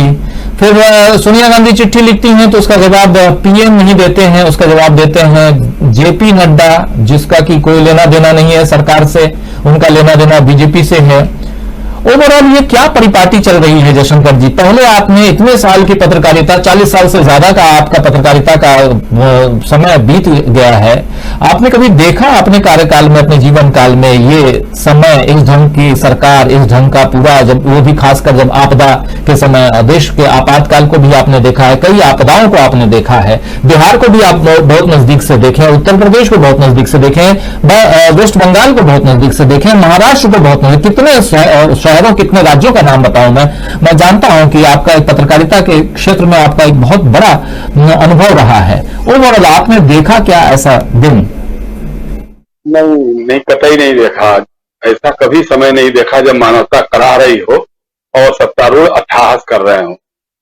ऐसा तो कभी नहीं है, दुनिया में नहीं हुआ होगा। हमको लगता है कि शायद नाजी लोगों के जमाने में, अगर कुछ हिटलर के जमाने में कुछ हुआ हो, जब वो इजरायलियों को, यहूदियों को गैस चैम्बर्स में डाल के मार रहे थे, तो शायद उस समय पता नहीं क्या होगा। लेकिन यहाँ हमारे यहाँ हालत जो है, मानवता करा रही है, लोग दम तोड़ रहे हैं। और राजीव जी, अभी आपने मेरे बारे में जिक्र किया, हाँ, हम सब परिवार कोरोना से पीड़ित थे, बात सही है। लेकिन देखिए, हमको आपसे बीच में भी बातचीत होती रहती थी, मुझे कभी डर नहीं लगता था। डर इसलिए नहीं लगता था क्योंकि सांप्रदायिक और फासिस्ट ताकतों के खिलाफ संघर्ष की जो हमारी ये है, जिज्ञासा है, वो कभी कमजोर हमको होने नहीं देती है। और उसके पीछे तमाम साथियों की जो सहानुभूति और संवेदनाएं और ये जो ताकत बन के, दीवार बन के जो हमारे साथ खड़ी रहती है, उसने हमको बहुत मदद किया। अब जैसे बात हो रही है, लेकिन कई बार बहुत दिल टूटता है, मन बहुत बैठ जाता है। आप सोचिए कि जयप्रभा सेतु पर, जयप्रभा सेतु जानते हैं ना, जयप्रकाश नारायण जी, लोकनायक जयप्रकाश नारायण जी और उनकी पत्नी प्रभावती जी के नाम पे जयप्रभा सेतु बना है। वही बगल के पास में ही सिताब दियारा, जिसको अब जयप्रकाश नगर कहा जाता है, वो उनका गांव है। वही हमारे राज्यसभा के उपसभापति, वरिष्ठ पत्रकार, हम लोग के मित्र रहे, हरिवंश जी का भी घर उसी जगह पे है।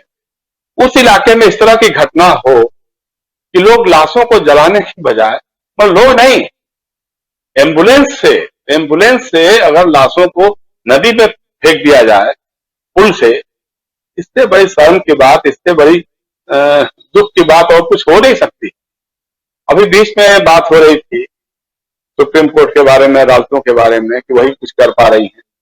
तो हमारे हुक्मरान जो हैं, इन्होंने अदालतों को भी बहुत साफ कर दिया है। आज का जो बयान आया, कल जो इन्होंने कहा, जब अदालतों ने पूछा कि साहब, जो आपका वैक्सीनेशन है, टीका है, वो उसके 3 तरह के दाम क्यों हैं? कि केंद्र सरकार को आप देंगे 150 रुपए में, राज्य सरकारों को देंगे 300 रुपए में, हॉस्पिटल्स को देंगे आप 600 रुपए में, और कोवैक्सीन का रेट तो उससे और ज्यादा है। तो ये डिस्पैरिटी क्यों है? या ऑक्सीजन के मामले में जब उन्होंने कहा, तो हमारी सरकार ने देखा कल क्या कहा भड़काने के, धमकाने के अंदाज में कहा कि आप अपनी हैसियत में रहिए। दो ही तरीके हमारे पास हैं। एक तरीका यह है कि रंजन गोगोई जैसे रहोगे तो आपको हम राज्यसभा में ला सकते हैं, और नहीं तो फिर जो नागपुर में जो जस्टिस थे लोया साहब थे, मतलब आप संवैधानिक संस्थाओं के साथ इतनी छेड़खानी, इस तरह से छेड़छाड़, तो हमको लगता है आजाद भारत में शायद कभी नहीं रहा होगा। ऐसा कोई उदाहरण नहीं हुआ होगा कि आप चीफ जस्टिस आप सुप्रीम कोर्ट से रिजाइन करिए, से सेवानिवृत्त होइए और अगले दिन आप राज्यसभा में चले जाइए। आप मुख्य चुनाव आयुक्त के पद से रिटायर होइए और अगले दिन आपको गोवा का राज्यपाल बना दिया जाए। संस्थाएं टूट रही हैं। मतलब जिस तरह का जो संविधान में जो व्यवस्था की गई थी, जो एक स्वायत्त संस्थाएं बनाई गई थी, उन सबको एक तरह से रौंदा जा रहा है, मसला जा रहा है, कुचला जा रहा है। कोई सवाल नहीं कर सकते हैं आप। अगर सवाल करेंगे तो आपको जेल में डाला जा सकता है, क्योंकि इस सरकार में सवाल का कोई मतलब नहीं होता। तो ये स्थितियां हो गई हैं। अब ऐसी स्थिति में भगवान ही मालिक है। मतलब देश का जो है, जिस ढंग से चीजें चल रही हैं, जिस ढंग से तो लग नहीं रहा कि सरकार के काम की कोई चीज है। पिछले दौर में, जब पिछले साल जब कोरोना का कहर आया था, तो कम से कम प्रधानमंत्री चाहे वो झूठ सच जो भी है बोलने के लिए पे महीने में एक बार आ जाते थे, कुछ बोल देते थे, कुछ बताते थे, कुछ कहते थे। इस बार तो लगातार मतलब एकदम गायब है। जैसे लग रहा है कि कहीं इस देश में कोई सरकार है ही नहीं है। राज्यों के नाम पे राज्य सरकारें हैं, राज्य सरकारों के हवाले छोड़ दिया है। महाराष्ट्र में कुछ अच्छा काम हो रहा है तो उस पर कुछ कर दिया। और मुख्यमंत्रियों से बात करते हैं तो जिस ढंग की बात करते हैं, झारखंड के मुख्यमंत्री ने बताया कि साहब वो एक तरफा एकालाप जैसे करते हैं कि अपनी बातें करते जा रहे हैं, हमारी बात कोई सुनने को तैयारी नहीं है। जो जिस बात की जरूरत है उस पर चर्चा करने के बजाय हमारे पास कुछ भी बोले जा रहे हैं। और उसी बातचीत को अरविंद केजरीवाल ने ये कर दिया, लाइव उसका प्रसारण करवा दिया, तो आपने उनको स्नब करने की जरूरत समझा दी। पर इसी सरकार के जमाने में कभी आपने भी सुना होगा, आपका भी बहुत बड़ा कैरियर है जर्नलिज्म में, पश्चिम बंगाल में जिस तरह से शपथ ग्रहण के समय राज्यपाल ने ममता बनर्जी को सीख देना शुरू कर दिया, भाषण करना शुरू कर दिया। एक बार नहीं, दो बार। एक बार जब ममता बनर्जी ने शपथ लिया तब, और उसके बाद फिर जब उनके मंत्रिमंडल का शपथ ग्रहण हुआ उस समय भी आपने भाषण शुरू कर दिया। क्या कहा जाए, इस ढंग से संस्थाएं ऑपरेट कर रही हैं। आप इसको कुछ सोच सकते हैं क्या? उसी दिन आपने 4 टीएमसी के जो बड़े नेता हैं, जो मंत्री बनने के ये थे, उनके खिलाफ आपने जो सीबीआई को ये कर दिया कि साहब वो जो नारदा चिट फंड घोटाला है उसमें इनके खिलाफ मुकदमा चलाने की अनुमति आपने दे दी। क्यों दे दी? क्योंकि केंद्र सरकार ने कहा, ऊपर से दिल्ली से कहा गया ऐसा करने के लिए। उसी कांड में शुभेंदु अधिकारी को क्यों नहीं किया भाई? मुकुल राय को क्यों नहीं किया आपने? तो कहने का हमारा अर्थ यह है कि पूरी की पूरी सरकार जो है एकदम फासिस्ट रवैया उसका जो है एकदम सामने आ चुका है। सांप्रदायिकता उसके लिए सबसे बड़ा हथियार है। हिंदू मुसलमान, भारत पाकिस्तान, हालांकि अभी सब चीजें टूट रही हैं। आपने देखा होगा इसी कोरोना काल में कि ऐसे बहुत सारे दृष्टांत हमारे सामने आ रहे हैं, जब किसी हिंदू के घर में कोई मैयत हो रही है, कोई मर रहा है, उसके घर परिवार वाले, उसके मोहल्ले वाले लोग उसको छोड़ दे रहे हैं। ऐसे में वहां इलाके के मुसलमान भाई जो है उन्होंने कंधा दे करके उनकी अंत्येष्टि करवाई है। ऐसी भी बातें, ऐसे भी कुछ मामले आए हैं जब किसी मुसलमान की मौत हुई है तो हिंदू लोग लेकर के गए हैं, कब्रिस्तान तक लेकर गए हैं, उसकी मैयत करवाए हैं। यह जो हमारी गंगा जमुनी तहजीब है, इसको तोड़ने की राजनीति जो है, उस राजनीति ने इस देश का बेड़ा गर्क किया है।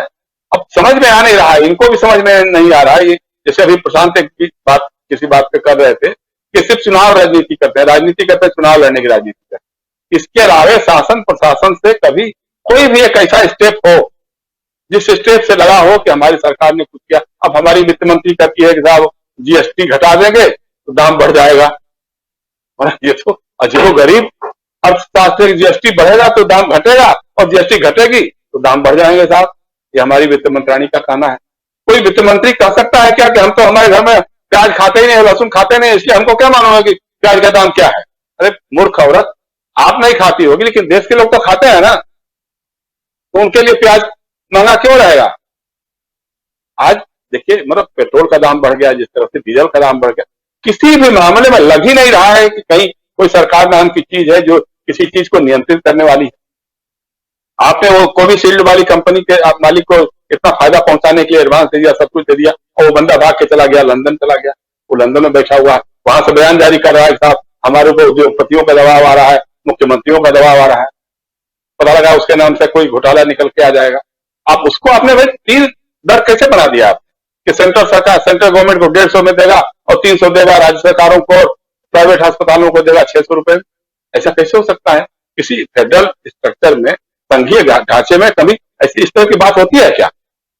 तो इस तरह राजीव जी, मतलब हमको ये लग रहा है कि आपको हमको कोरोना के हवाले सरकार ने छोड़ दिया। आप बचे हुए हैं अपनी सावधानी से, अपनी सतर्कता से, हालत बिगड़ी नहीं, किसी अस्पताल में जाने की जरूरत नहीं पड़ी, तो आप सुरक्षित। लेकिन जिस दिन ये नौबत आ गई तो पहली बात हम खुद बीच बीच पे डरते थे कि अगर हमारा ऑक्सीजन लेवल कम हो गया या हमारा कुछ हो जाएगा, खांसी बढ़ जाएगी या सांस लेने में तकलीफ जाए, तो हम जाएंगे कहाँ? हम किससे कहेंगे? कहाँ जाएंगे? ये डर तो बना रहता था। आज ये डर पूरे हिंदुस्तानी को है। हम मतलब देश नारायण सिंह हमारे बड़े भाई थे, कल्याण बरुआ हमारे प्रेस एसोसिएशन में ज्वाइंट सेक्रेटरी थे, प्रेस क्लब में भी कार्यकारिणी के सदस्य थे, उनको हमने खो दिया। जिस दिन वो मरे उसके एक दिन पहले उनकी पत्नी नीलाक्षी जो टाइम्स ऑफ इंडिया की पत्रकार थी, वो मारी गई। कुल मिलाकर देश में कम से कम 250 पत्रकार मरे हैं इस कोरोना काल में, 250 से ज्यादा। मतलब ये हम बातें बता रहे हैं जो बड़े शहरों से जो आ रही, पूरे ग्रामीण इलाकों में कितने पत्रकार कहाँ मरे हैं इसकी कोई कल्पना नहीं है। और प्रशांत कह रहे थे 10 लाख से, हमको लगता है संख्या और ज्यादा हो सकती है। मृतकों की संख्या को छिपाया जा रहा है, दबाया जा रहा है। अब लखनऊ में जिस तरह से स्मशान घाट के पास दीवार लगा दी, चादर, टीन की चादरें लगा दी, जिस तरह से अहमदाबाद में जब वो ट्रंप आ रहा था तो उस समय उन्होंने लगा दी ताकि वो गरीबी और झुग्गी झोपड़ियों के दर्शन न कर ले, ट्रंप इसलिए लगाया था। तो उसी तरह से अब स्मशान घाटों, स्मशान केंद्र जो है वहां पर लोगों लगा दिया कि कोई फोटोग्राफर, कोई कैमरामैन जाकर के जलती हुई चिताओं की तस्वीरें लेकर के वायरल न करना शुरू कर दे, अपने चैनल पर दिखा दे। तो जिस देश में ये हो रहा है उस देश में आप लोगों की जान की हिफाजत कैसे कर सकते हैं? तो अब हम तो, हमारी कोई बहुत आस्था नहीं रही है किसी ईश्वर में, किसी में, लेकिन अब ईश्वर ही इस देश का मालिक हम तो कर सकते हैं कि वही अगर कुछ कर सकता है तो कर सकता है। नहीं तो कोरोना ही है कि कोरोना अगर बख्श दे तो ठीक है, नहीं तो फिर अगर तीसरी लहर आएगी तो हम क्या करेंगे कुछ पता नहीं। हमको और आपको, हम सबको हमारे भरोसे, हमारे सहारे कि आप बच सकते हो तो बच लीजिए, अपने आप को बचा सकते हैं बचा लीजिए, वरना हमारे पास इंफ्रास्ट्रक्चर नहीं है और उसकी आप उम्मीद भी मत कीजिए। बहुत सारे साथी बहुत सारे सवाल कर रहे हैं। इस बीच अखिल है जो कह रहे हैं, सर आप एक बात बताइए कि क्या इस महामारी के बीच प्रधानमंत्री आवास 20 करोड़ का है, वह बनाना जरूरी था? देश में ऑक्सीजन के लिए पैसा नहीं है, बेड के लिए पैसे नहीं है, किसान के लिए पैसे नहीं है। प्रधानमंत्री आवास ही नहीं, ये टोटल प्रोजेक्ट है 20,000 करोड़ का, लेकिन बताया जा रहा है ये सेंट्रल विस्टा प्रोजेक्ट है, लेकिन बताया जा रहा है कि ये रकम जो है वो बढ़ सकती है, 20,000 का 30,000 पे भी जा सकता है मामला, यानी कि इसमें प्रधानमंत्री आवास भी और तमाम चीजें हैं। तो ये बिल्कुल सही कह रहे हैं कि इस वक्त नहीं होना चाहिए और इसको लेकर के ही याचिका दायर की गई है इसमें हाईकोर्ट में, दिल्ली हाईकोर्ट में, जिसमें आज सुनवाई थी। और वहां ये याचिका, पहली याचिका तो ये है कि आखिर इस कोरोना के काल में आप वहां पर निर्माण कार्य कैसे करवा रहे हैं। तो सरकार का कहना है उसमें, जो हम पहले भी बता रहे थे कि सरकार का कहना है कि ये एक आवश्यक जो निर्माण कार्यों में से एक है, यानी इसकी जरूरत इस वक्त देश को है और इसीलिए हम करवा रहे हैं और कोरोना प्रोटोकॉल का पालन वहां करवा रहे हैं, ये सरकार की दलील है। और इसमें कितना दम है, कितना सही है, कितना गलत है, इस पर हम लोग अभी चर्चा कर रहे हैं दोस्तों। और आप भी सोचिए कि क्या इस वक्त, जैसा आपने लिखा है अखिल जी आपने कि, और ये बहुत बिल्कुल वाजिब सवाल है कि क्या इस वक्त इसकी जरूरत है? इस वक्त तो अस्पताल बनाने की जरूरत है, इस वक्त जरूरत है बेड्स बनाने की, इस वक्त जरूरत है एम्बुलेंसेस की, इस वक्त जरूरत है ऑक्सीजन की, इस वक्त जरूरत है वैक्सीन की, इस वक्त जरूरत है दवाइयों की, लेकिन उस पर कौन सोचेगा? और अगर बात उठाई जाएगी तो ये बात सामने आएगी कि आप ज्यादा बोल रहे हैं और यहां पर किसी भी चीज की कमी नहीं है। खैर, सलीम बेग हैं हमारे साथ जो बहुत खूब बोल लिख रहे हैं। मनो बेस्ट सॉन्ग राजपूत भी हमारे साथ हैं जो कह रहे हैं कोरोना का माहौल, सरकार को सब लोगों के बारे में कुछ सोचना चाहिए, न कि अपने आवास के बारे में। सर बिल्कुल सही कह रहे हैं मनो बेस्ट सॉन्ग राजपूत जी। और मोहम्मद अशरफ का कहना है, मोहम्मद अशरफ आलम का कहना है कि पप्पू यादव ने जितने लोगों की मदद की है, अगर वह आज खामोश रह गए तो याद रखना तुम्हारी मदद करने वाला फिर कोई नहीं होगा। जुल्म के खिलाफ अपनी आवाज बुलंद कीजिए, जुल्म की आवाज बुलंद करनी चाहिए उसके खिलाफ। बिल्कुल सही कह रहे हैं। निजाम खान का कहना है कि मोदी सरकार केवल हेडलाइन मैनेजमेंट वाली सरकार है, देशवासियों के साथ मोदी सरकार इस तरह से बर्ताव कर रही है मानो कोई विदेशी आक्रमणकारी देश के सत्ता पर काबिज कर लिया है। पवन कुमार है, पप्पू यादव रिहा हो कह रहे हैं, सही फरमाया गुप्ता जी ने। उर्दू में पढ़ नहीं पाता हूं इसलिए मैं आपका नाम नहीं पढ़ पा रहा हूं, लेकिन सही फरमाया गुप्ता जी ने कह रहे हैं। मनु बेस्ट सॉन्ग, सीमा खातून कह रहे हैं हमारी एकता जिंदाबाद। फिर मोहम्मद कलाम है, जशंकर जी को सलाम कह रहे हैं। फिर उसके अलावा आफसा खां कह रही हैं कि बेपरवाह सरकार है, आज लोग कोरोना से ज्यादा इस सरकार से आजादी की दुआ मांग रहे हैं। आफसा बिल्कुल सही कह रही हैं। कुंदन कुमार है, कह रहे हैं कि हम आपसे एक सवाल पूछना चाहते हैं कि क्या सरकार से सवाल पूछना हमारा अधिकार है या नहीं। बिल्कुल अधिकार है, इस सरकार को आपने बनाया है तो सवाल पूछना बिल्कुल अधिकार है, लेकिन सवाल यही है कि आपके सवाल का जवाब सरकार देती है कि नहीं। आरटीआई इस देश में है, कई जगह पे आरटीआई यानी राइट टू इंफॉर्मेशन की व्यवस्था है, उसके तहत भी आप सवाल कर सकते हैं, मीडिया के थ्रू भी सवाल कर सकते हैं और जरूर सवाल करना चाहिए। कुंदन जी बिल्कुल सही बात है और वाजिब है कि आप सवाल कीजिए। तेजपाल सिंह भी हैं, देश गुलाम हो गया है लिख रहे हैं। अशरफ फरहत अली कह रहे हैं इस कोरोना काल में सारे विपक्ष एक हो जाओ। मुनाफ पटेल कह रहे हैं अब हम सब हिंदुस्तानी आपस में मिलजुल कर नफरत की आग को मोहब्बत के पानी से बुझाएं और हम सब हिंदुस्तानी आपस में मिलजुल कर कोरोना से लड़ें तो सब कुछ ठीक हो जाएगा। बिल्कुल सही कह रहे हैं मुनाफ पटेल जी। सीमा खातून हिंदू मुस्लिम एकता जिंदाबाद कह रही हैं। मनु लगातार बने हुए। मुनाफ कह रहे हैं कि सीमा यू आर राइट। फिर सीवीएस कुमार कह रहे हैं राजीव जी ऐसा लगता है पूरे विश्व के शासक तानाशाही रवैये को बढ़ावा देकर जनता को इग्नोर किए हुए हैं। भारत में भी रूस चीन जैसा ही चलन बन गया लगता है। बिल्कुल सही कह रहे हैं। रूस में भी आप देख लीजिए पुतिन कहां ले आए हैं रूस को। हालांकि पुतिन का एक काम करने का मैं बहुत नजदीक से देखा हूं, एक लंबा वक्त मैंने गुजारा है सीवीएस कुमार जी रूस में, इसलिए मैं और मेरे समय में ही पुतिन वहां की गद्दी पे कुर्सी पे आए थे जब बोरिस एल्सिन ने उनको इंट्रोड्यूस किया था देश को, और उस जमाने से लेकर 98 से लेकर के और अभी तक, और अब तो अगले अपने आजीवन उन्होंने अपनी व्यवस्था कर ली है। और उसी तरह से आप देखिए चीन की बात भी, चीन में भी हमने देखा कि क्या स्थिति है और वहां भी उन्होंने अपने आप को, शी जिनपिंग ने अपने आप को वहां इस कदर वो कर लिया है कि अब आजीवन वही बने रहेंगे, शी जिनपिंग बने रहेंगे। और कुछ यही हालत जापान की भी है, जापान भी अलग नहीं है, जर्मनी की भी कुछ इसी कदर हालत है। मतलब हर जगह आप देखिए तो एक राइट विंग, चाहे अल्ट्रा लेफ्टिस्ट हो चाहे राइट विंग हो, जो भी अल्ट्रा है वो कहीं ना कहीं अपने हिसाब से सत्ता सुख भोगने के लिए तैयार बैठे हुए हैं। और हमारे देश में भी वही हाल हो रहा है, वही हसर हो रहा है। अब क्या बताएं अपने देश की बात। अनिल कुमार भी हैं, फिर मुनाफ भी हमारे साथ, निजाम भी है। रफीक पुनावाला कह रहे हैं कि पप्पू यादव को गिरफ्तार करना एक बहाना है प्रोटोकॉल का। पप्पू यादव को बीजेपी को पोल खोलिए इसलिए बीजेपी को बर्दाश्त नहीं हुआ। तस्लीम खान हमारे साथ, कुंदन भी हमारे साथ बने हुए हैं, अनिल बने हुए हैं, नीरज गुप्ता बने हुए हैं, सीमा खातून। उदय सिंह कह रहे हैं कि मोदी सरकार ने जनता को सिर्फ बेवकूफ बनाया है और मरने के लिए छोड़ दिया है। बिल्कुल उदय जी बिल्कुल सही कह रहे हैं आप। और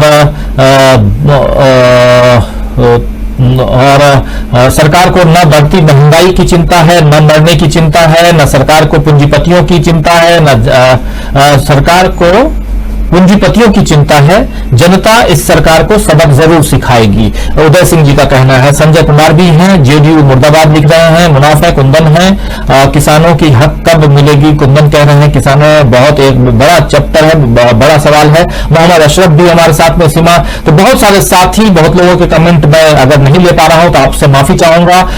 तौकीर कमर भी हमारे साथ, राजा अहमद भी, संजीव कुमार भी, असलम चिश्ती भी, मेहदी मलिक भी, वक्त की पुकार भाई मुफ्ती अहमद, मुफ्ती आफ्ताब भी हमारे साथ, मोहम्मद कलाम भी, मनप्रीत बरार हमारे साथ में हैं, देवेंद्र चटर्जी हमारे साथ में लगातार बने हुए हैं, संजीव कुमार बने हुए हैं, ध्रुव नारायण बने हुए हैं, साहिल बिसाला हमारे साथ में कह रहे हैं कि मैं उम्मीद करता हूं कि आपको मैं याद हूं। हालांकि एप्लीकेशन पूरा हो गया है जिसको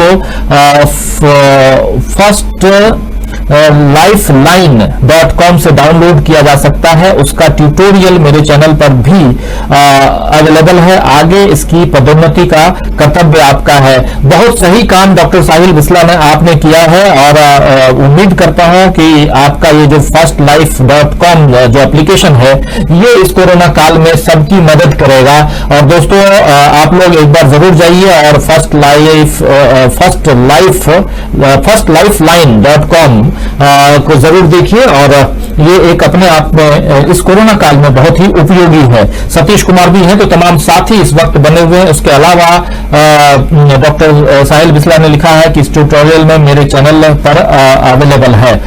बिल्कुल आपके चैनल पे मैं भी एक बार जाकर देखूंगा और firstlifeline.com को जरूर देखिए, आप लोग भी देखिए और कोशिश कीजिए कि अगर कहीं से भी किसी की भी मदद, किसी भी एप्लीकेशन के थ्रू, किसी भी वेबसाइट के थ्रू जो ऑथेंटिसिटी का एक पैमाना दे सामने, और अगर ऐसा हो रहा है तो जरूर वहां से अपनी मदद लीजिए, अपने परिजनों की मदद कीजिए। ये एक अलग दौर चल रहा है दोस्तों और इस दौर से हम सब दो चार हो चुके हैं। जयशंकर जी बहुत बड़ा नमूना हमारे सामने है क्योंकि एक दो दिन नहीं, पूरे 30 दिन, महीना भर से ज्यादा इन्होंने झेला है, भुगता है इस बीमारी को। और ऐसे समय में हम सबको एक साथ कंधे से कंधा मिलाकर चलने की जरूरत है। तो इसलिए इस वक्त जो भी जहां से भी मदद मिले वो उस मदद में आप लोग भी उसके भागीदार बनिए। और सीवीएस कुमार लिख रहे हैं कि वैसे आज के तस्वीर देखकर लगता है कि बहुत मुश्किल है इस नकारा सरकार को हटाना।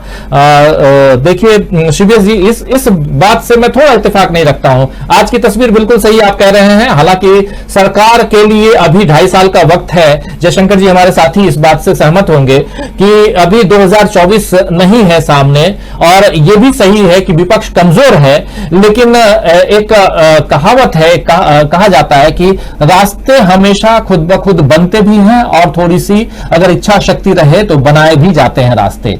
अगर रास्ते विपक्ष बनाने की कोशिश करे, अगर पप्पू यादव कहीं काम कर रहे हैं, यूथ कांग्रेस के अध्यक्ष श्रीनिवास भी काम कर रहे हैं, कहीं सोनू सूद काम कर रहे हैं, ये लोग भी अपने दम पे काम कर रहे हैं और इनके साथ हम चलते गए, कारवां साथ होता गया जो कहते हैं, लोग आते गए कारवां बनता गया। तो ऐसे ही लोग आते हैं, कारवां बन जाता है। आपकी कोई एक आदमी बाहर तो निकले, कहे तो कि हाँ मैं हूं आपके साथ में, और इसकी जरूरत है। आज इस वक्त अगर कोई विपक्ष का नेता बाहर नहीं निकलता है तो फिर अगर सिर्फ ट्विटर पे ट्वीट करते रहें आप तो काम नहीं चलने वाला। और ये बात सारे विपक्ष के नेताओं को समझनी होगी, चाहे वो अभी 5 राज्यों में जो चुनाव, और खासकर ममता बनर्जी से लेकर राहुल गांधी तक और तमाम दूसरे नेता, चाहे लालू यादव बाहर आए हैं और दूसरे राज्यों के तमाम नेता हैं, सबको, चाहे इधर अगर उत्तर प्रदेश में देखें तो यंग है अखिलेश यादव, उनको बाहर आना चाहिए, सबको बाहर आना चाहिए। तो दोस्तों अब वक्त हो गया है समापन का और बहुत लंबा समय मैंने लिया और बहुत लंबा समय जयशंकर जी को भी बैठाए रखा। जयशंकर जी आपको बहुत बहुत धन्यवाद और कि आपने चर्चा के लिए वक्त निकाला और लगातार आपके बारे में हमारे साथी पूछते रहते थे और मैं हमेशा कई बार बताता था कि आप बीमारी से गुजर रहे हैं और जल्दी जैसे ठीक होंगे मैं आपको लेकर आऊंगा। अब दोस्तों जयशंकर जी लगातार बैठेंगे इस कार्यक्रम में और आपसे रूबरू होंगे, अपने विचारों को रखेंगे, आपके विचार, आपके सवाल जो भी होंगे उस पर जवाब भी देंगे।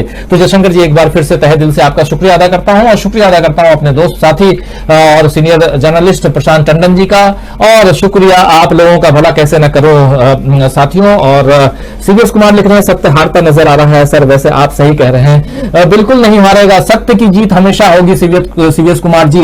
कई बार ऐसा लगता है जरूर कि सत्य हार जाएगा, कई बार इंसान, एक वक्त ऐसा आता है जब आप मायूस हो जाते हैं, जब हम मायूस हो जाते हैं, हमको लगता है, और इस मायूसी को दूर करने की जरूरत है। और ये बात अगर हम और आप नहीं मानेंगे, हम और आप नहीं समझेंगे तो कौन समझेगा। और हमारी आपकी यानी हम और आप जब जो जनता है कहीं ना कहीं थोड़ा बहुत रोल प्ले करते हैं अगर समाज में, तो हम अगर बाहर आएंगे तो हमारे जो राजनेता हैं जिनको हम पसंद करते हैं या जो हमें पसंद करते हैं वो भी बाहर आएंगे, तो उन्हें भी हिम्मत दिलानी होगी। इसलिए सत्य कभी नहीं हारता है। बट आपकी बातें बहुत वाजिब होती हैं, बहुत सही होती हैं। आपने जो बातें रखी बहुत सही बात रखी है और इत्तेफाक रखता हूं आपकी बातों से। कुंदन कुमार जयशंकर जी को प्रणाम कर रहे हैं और असलम चिश्ती कह रहे हैं काश कोरोना भी सरकारी फंड जैसा होता, जनता तक पहुंचता ही नहीं, सिर्फ नेताओं में बट जाता। किसी में ना बटे। मैं तो कहूंगा हमारे दुश्मनों को भी इस ढंग की बीमारी ना लगे। असलम भाई, इसलिए कहूंगा किसी को भी शाप मत दो, किसी को के लिए भी बुरा मत बोलो। सबका भला हो, जो हमारा बुरा सोचता हो उसका भी भगवान भला करे, हम यही सोचें। ताकि बस एक बात ये ध्यान रहे कि किसी न किसी समय उसे ये तो पता चलेगा कि वो गलत कर रहा था। और इसी मोड पे और श्याम सुंदर गर्ग जी प्रणाम कह रहे हैं। कुंदन कुमार जी भी कह रहे हैं खुशियां दोबारा लौटेंगी, विश्वास है। अल्ताफ भी है हमारे साथ में, ब्रजेश कुमार भी हमारे साथ में हैं, सुनील गिरी हमारे साथ में, रामनारायण मेघवाल हमारे साथ में बने हुए, ग्राम्यांचल विज्ञान क्लब हमारे साथ में। सत्य परास्त होता है लेकिन मरता नहीं है, लिख रहे हैं। और सीबीएस कुमार धन्यवाद कर रहे हैं। कुंदन भी गुड नाइट कर रहे हैं। आपसा खान, अगर अंधेरा है तो उजाला भी होगा। बहुत सही कही है आपसा जी आपने।